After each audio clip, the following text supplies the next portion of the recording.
Chain സ്മോക്കർമാരെ കുറിച്ച് നമ്മൾ കേട്ടിട്ടുണ്ട്, പലരെയും കണ്ടിട്ടുണ്ട്. ഞാനത് പറയുമ്പോൾ അങ്ങനെ പുകവലിക്കുന്ന ചിലരൊക്കെ ഒരു ചെറിയ കള്ളച്ചിരിയോടെ ഇരിക്കുന്നത് ഞാൻ കാണുന്നുണ്ട്. പിന്നെ നിങ്ങൾ പുകവലിക്കില്ലേ മനുഷ്യ എന്നൊക്കെ അങ്ങോട്ടും ഇങ്ങോട്ടും ചോദിക്കുന്നതും ഞാൻ കേൾക്കുന്നുണ്ട്. പുകവലി അവസാനിപ്പിക്കാൻ കഴിയില്ല എന്ന് പറയുന്നവരും എന്നാൽ അതെല്ലാം തെറ്റാണ് എന്ന് പറയുകയാണ് കോഴിക്കോട് നൈനാൻ വളപ്പിലെ മനുഷ്യർ. ഒരു കാലത്ത് ആരെയും വകവയ്ക്കാതെ പരസ്യമായി പുകവലിച്ചവരെല്ലാം ഇന്ന് പഴയ കാലത്തെ തള്ളിപ്പറയുകയാണ്.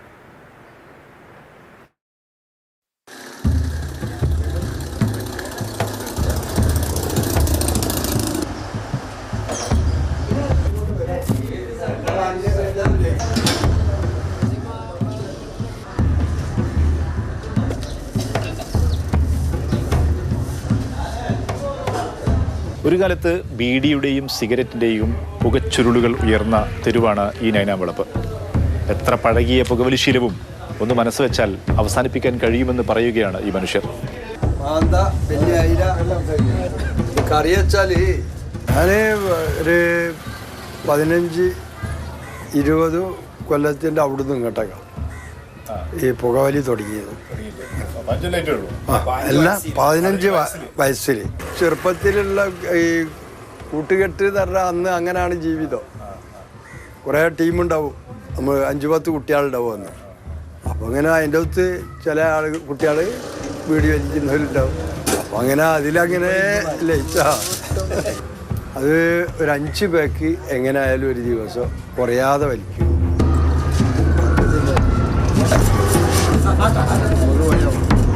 സംഭവിച്ചതെന്ന് പറഞ്ഞാൽ പെട്ടെന്ന് 2 പ്രാവശ്യം ഒരു സ്പോട്ടിൽ തന്നെ ഞാൻ വീണുപോയി.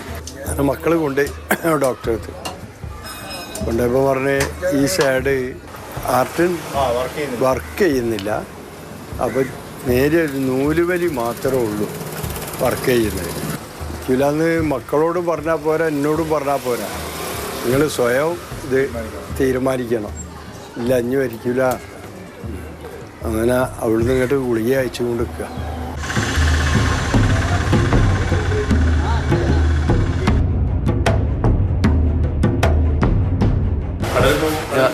കടൽ പോകും. അവിടെ നിന്നാണ് കൂടുതൽ വലിക്കുക. ഈ രാത്രി സമയങ്ങളിലൊക്കെ ഫ്രീ ആയിട്ട് ഇങ്ങനെ ഇരിക്കും, ബലട്ടിക്കണ്ടേ, അപ്പോളിങ്ങനെ ഇങ്ങനെ വലിച്ചു. പിന്നെ നല്ല കൂളിങ്ങും ഉണ്ടാവും കടലിൽ. അപ്പോൾ ആ തണുപ്പിൽ ഇങ്ങനെ അടിക്കുന്നുണ്ടോ. വലിച്ച് ദിവസം 5 പേക്കൊക്കെ വലിക്കും. അങ്ങനെ ആയപ്പോൾ കൂടുതലായപ്പോൾ എനിക്ക് എന്നെ തോന്നി ഇത് ദോഷം ചെയ്യും. അങ്ങനെ സ്വയം ഞാൻ തന്നെ നിർത്തിയതാണ്. എൻ്റെ ഈ മീനിക്ക് വന്നാൽ എത്ര മക്കളോ? എൻ്റെ വീട്ടിൽ ഞാൻ ചെന്നാൽ കുട്ടികൾക്ക് അലർജിയാണ്. തലമുറ ആരോഗ്യം നഷ്ടപ്പെടല്ലേ. നമ്മൾ സ്വയം നമ്മളെ കീസയിലുള്ള പൈസ കൊടുത്തിട്ട് നമ്മളെ കുട്ടികളെ കൊണ്ട് നമ്മൾ മേടിപ്പിക്കുക. അപ്പോൾ ഇന്നാണ് തോന്നണത് നമ്മൾ ഒരുപാട് തെറ്റ് നമ്മളെ കുട്ടികളെ കൊണ്ട് ചെയ്യുന്നത്. ഞാൻ ഊതുന്ന പുക മറ്റൊരു സ്വയിക്കുന്ന എന്നെ കാട്ടി താറാറ് അവരിക്കുക. ഓർത്തില്ല. ഇപ്പോഴാണ് നമ്മളതിൽ ഓർക്കണത്.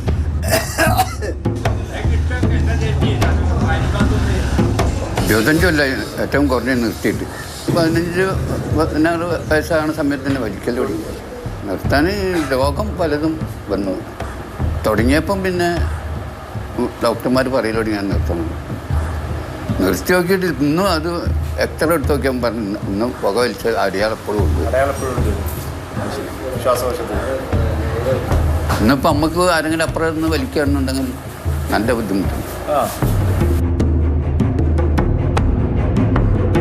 ഇപ്പോൾ വീട്ടിലൊക്കെ ചെറിയ കുട്ടികളൊക്കെ എടുത്ത് നടക്കുന്ന ആളുകളോട് പറയും, നിങ്ങൾ പുകവലിക്കുന്ന ആളുകളാണെങ്കിൽ കുട്ടികളെ എടുക്കുകയോ ഉമ്മ വെക്കുകയോ ചെയ്യരുത്, കാരണം അത് കുട്ടികൾക്ക് വലിയ പ്രയാസം ഉണ്ടാക്കും എന്നെല്ലാം പറയും. ഒരു ഡോക്ടർ നിങ്ങളോട് നിങ്ങളെ ആരോഗ്യം അല്ലെങ്കിൽ ഹാർട്ട് ഫെയിലിയർ ആയിട്ടുണ്ട് അല്ലെങ്കിൽ ഇന്ന ഓർഗാൻ വീക്കായിട്ടുണ്ടെന്ന് പറയുവോളും നിങ്ങൾ കാത്തിരിക്കാതെ ഡോക്ടർ നോ എന്ന് പറയുന്നതിൻ്റെ മുന്നേ തന്നെ നിങ്ങൾ അതിനോട് നോ പറയുക.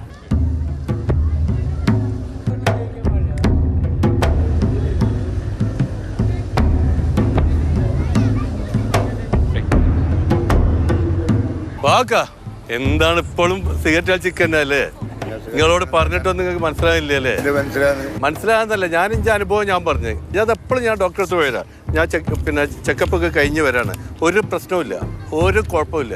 ഇതിനകത്തുള്ള ഒറ്റ കാര്യമുള്ളൂ, എനിക്ക് ഈ പ്രശ്നം ഉണ്ടാകാൻ കാരണം വെച്ചിട്ട് പുകവലിയാണ്. ഇനി പുക വലിച്ചിട്ട് ഈ അസുഖമായിട്ട് ഇങ്ങോട്ടേക്ക് വരേണ്ടത് വിനോദ് ഡോക്ടറാണ് പറഞ്ഞത്. ഇയാളോട് എത്ര പ്രാവശ്യം പറയുമെന്നറിയോ? ഒരുപാട് പ്രാവശ്യം ഞാൻ പറഞ്ഞിരിക്കുന്നു, എന്നോടും പറഞ്ഞില്ലേ? അല്ല നല്ലതല്ലേ, വെറുതെ എന്തിനാണ് പൈസ കൊടുത്ത് രോഗം വാങ്ങണത്? ഉപദേശം ഇതാണ്. എനിക്കുണ്ടായ അനുഭവം, അതായത് എനിക്കുണ്ടായ അനുഭവം ഞാൻ ബാവക്കനോടും പിന്നെ അതേമാതിരി ആലിനോടും ഞാൻ ഇതിന്റെ മുന്നേയും പറഞ്ഞിട്ടുണ്ട്. ബാവക്ക, ആലി നിർത്തിക്കാളി, ഇനി അങ്ങോട്ട്. അതെ അതെ.